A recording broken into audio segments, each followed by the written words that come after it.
Please give it up for the barista champion of the United Kingdom, Maxwell Colonna-Dashwood.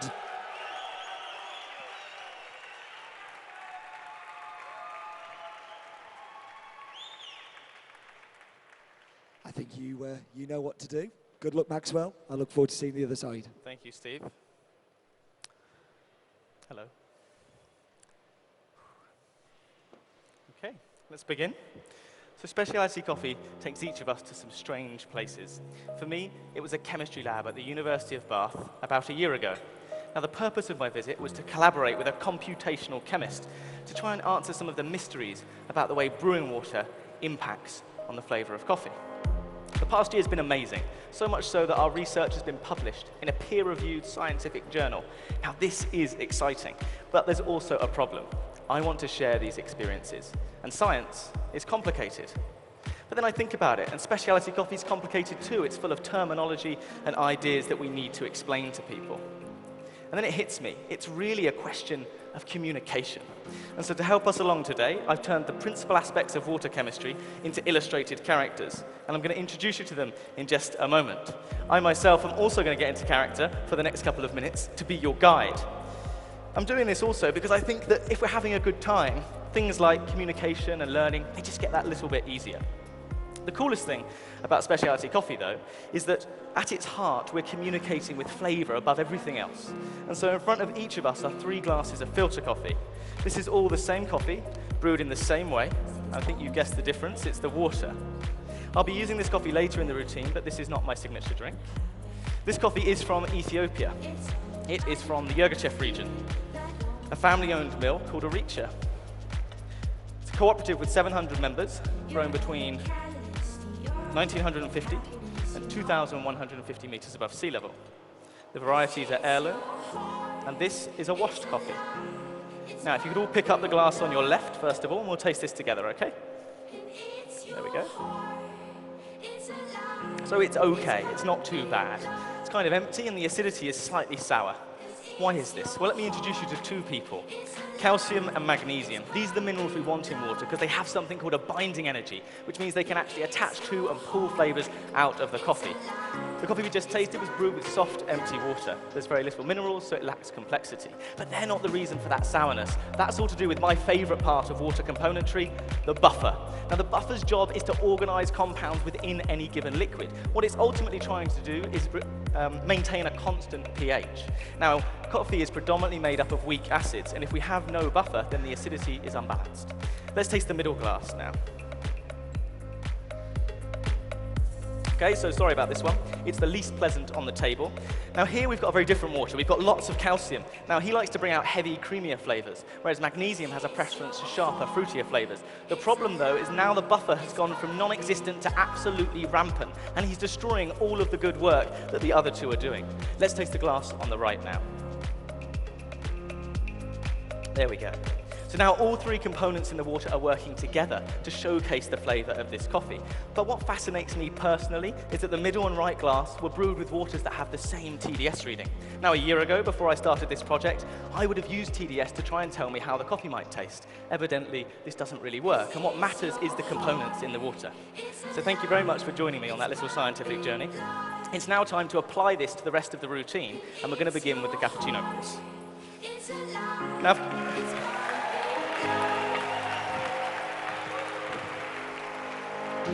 Now for the Cappuccino course, I'm using a different coffee.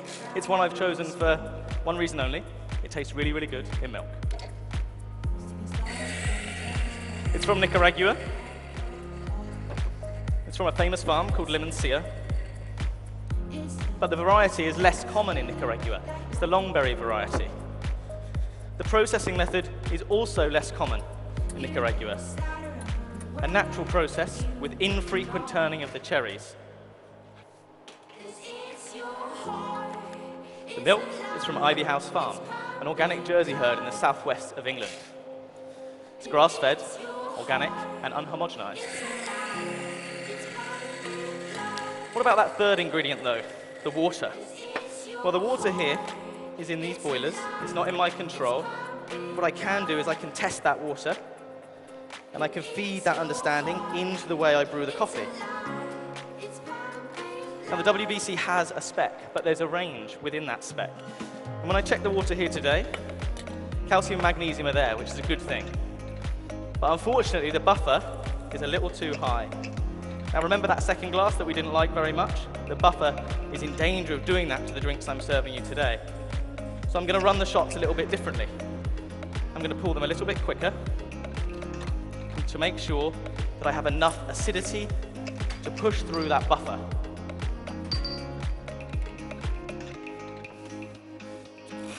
Later in the routine, I'll be using this understanding of water very differently. Now, on the right-hand side of the table are 4 booklets, one for each of you. It's not for now, it's for after this routine. Basically, I want to share information with you, and I want you to enjoy the drinks. I don't want you to spend all your time writing everything down.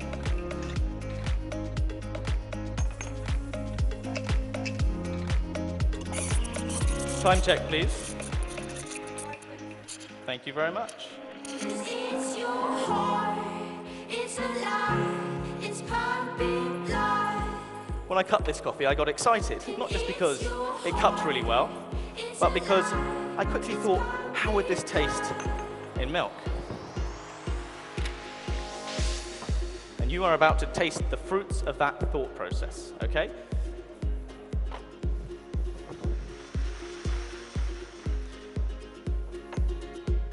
Lovely. Move the milk around a little bit. So the first thing you want to get is a note that you can attribute directly to the infrequent turning of the cherries during that drying process. And that's a note of dried strawberry. This is accompanied by a note of nougat. And then there's a slightly heavier note, thank you very much, of pecan. We can attribute this to the slightly lower altitude at which this coffee is grown. You might not be familiar with it, but this reminds me of a sweet called a flump, which we sell in the UK. It's a good name, isn't it? There we go. So I'll just remind you of those flavour notes. They are dried strawberry, nougat, and pecan.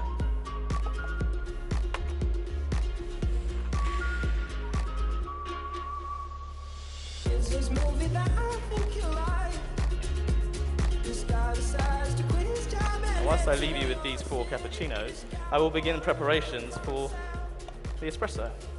For the espresso, we'll go back to that Aricha mill coffee that you tasted at the beginning of the routine. Time check, please. There we go. Thank you very much, everybody. That's the Cappuccino course.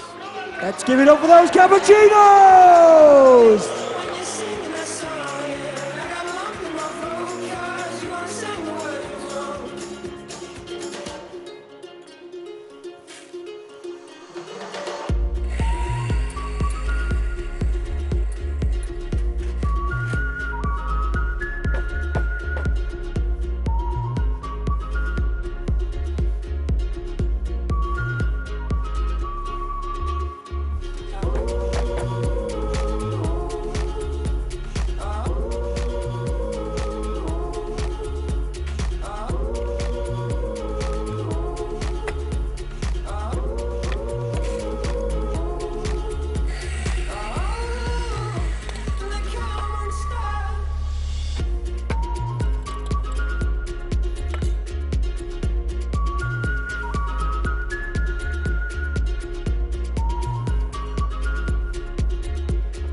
I am preparing the Espresso course for you now.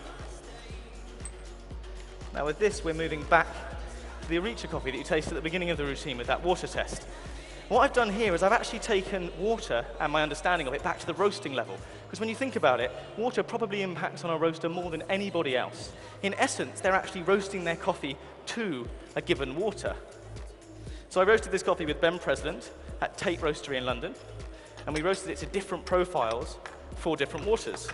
And after testing the water here today and noting that the buffer is high, the roast I'm choosing to serve you has a lower end temperature and a shorter development time. I want to make sure that the complex sweet acidity that makes this coffee so special comes through that buffer. If you could assess the crema for me, please, and then I'm going to give you the flavor notes, okay?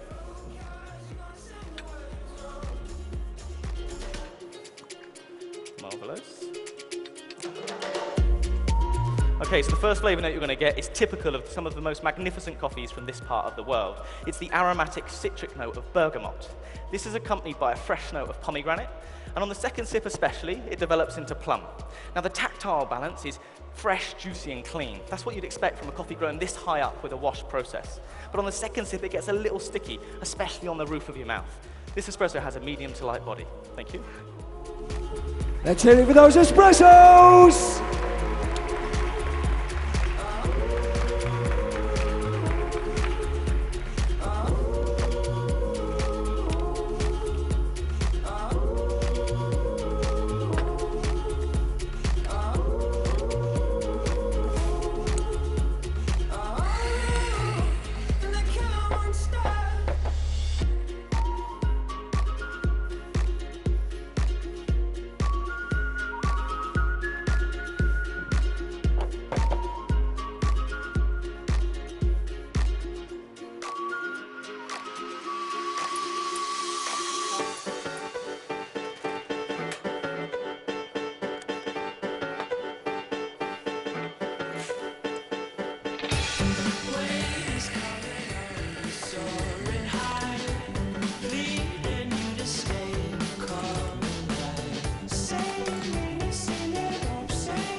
Okay, so I'm preparing the signature drink for you now, judges. This drink is inspired by the character and flavor that you tasted in the Aricha espresso just now.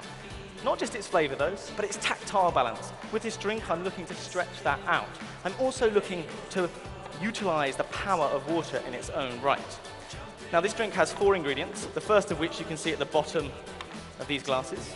There's one for each of you. That is a plum jam syrup. 70 parts of plum jam to 30 parts of a high buffering water. Now, I've chosen to use a high buffering water because I want to minimize the sharpness of the plum jam, but I still want to maintain the viscosity and the flavor, of course. So we're then going to add the espresso on top of this. Now, they're going to integrate a little bit, but most of the plum jam syrup will stay at the bottom of the glass. That's where we want to taste it last, just like we did in the espresso, okay? The next ingredient I made off stage. It takes about 25 minutes. It is a pomegranate infusion, 175 grams of water, but this time a very soft, low buffering water because I want the bright, crisp, fresh notes from the pomegranate. I used 75 grams of pomegranate seeds, heated it at a high heat for 25 minutes. I've heated this back up on stage, and I'm using this pipette to apply 4 grams to each of your drinks. Now, the last ingredient I'm going to need your help to apply. It's going to be another infusion, but this one's going to be applied in the form of a spray. On the right-hand side of each of your placemats is an atomizer, and in there is 50 grams of high mineral content water with 12 drops of the essential oil of bergamot. In essence, we're going back to the beginning of the espresso. Now, I'd like you each to hold up the atomizer about 2 centimeters away from the rim of the glass at the top. You could do that for me now, please. And spray twice. Lovely. As soon as you've done that, hold it straight up to your nose and take in the bergamot. Yeah, now go straight for your first sip. Here you get the espresso, but it's the pomegranate that's driving forward, showing you that aspect of the espresso. Now swill that glass for the next 5 seconds. This incorporates the plum jam syrup into the rest of the drink. And on your second sip, you get more viscosity, more body, just like the espresso. Do that for me now. It's good, isn't it? So now, this drink for me is a fitting end to this routine because ultimately what I'm doing here is trying to explore the most amazing flavor in a coffee that I think is wonderful. But I would also like to recognize that we cannot do this unless we understand and utilize the sheer power of water. Time? Let's give it up for the barista champion of the United Kingdom, Maxwell Colonna-Dashwood.